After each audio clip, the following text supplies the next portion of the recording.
what I want to look at here is it's just a brief discussion, if you like, on standing waves in an open tube.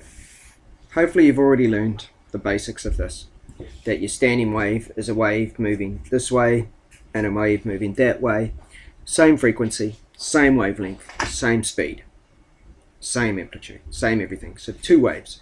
Now you know that in an open tube that the basic, most fundamental, see, it's just my book falling off, the basic, most fundamental harmonic, or the first harmonic, you have your antinode here, you have an antinode here, and you have a node in the middle. So basically, if we represent it the way we would represent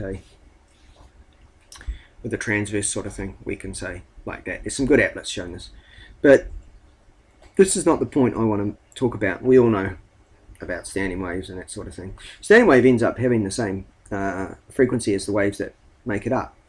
But what we want to talk about is, how does the wave reflect off this end here? I think we all get an idea, if that was closed, there'd be a reflection. But it's not. The medium's not changing. Remember, this is a longitudinal wave, and what we're basically saying is these air particles, as the wave moves through at the speed of sound, alright, that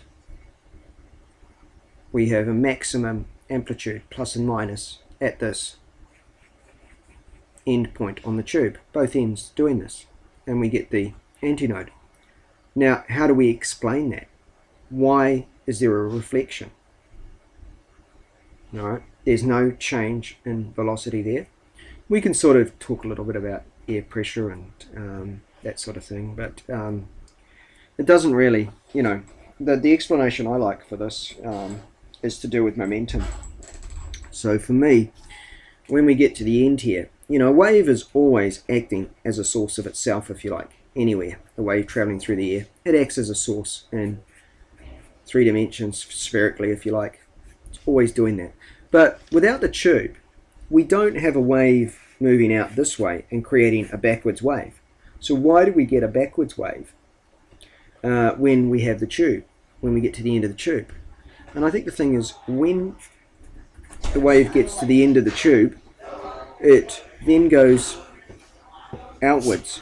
And so we now have some of these particles making up the movements of the wave here, moving in this vertical direction, not just this horizontal direction. And so from a conservation of momentum point of view, we've got to have whatever forces were involved in allowing that movement to take place, there must have been equal and opposite forces. And although we haven't proved it mathematically, I'm saying this is what causes the reflected wave back along the tube. It's mathematically, it's going to end up being a necessity if this wave is to spread out as a wave. In here, the wave only had this direction. Normally waves have all the directions. Suddenly that's available, and mathematically what I'm saying, to obey conservation of momentum, it needs to have a reflected pulse.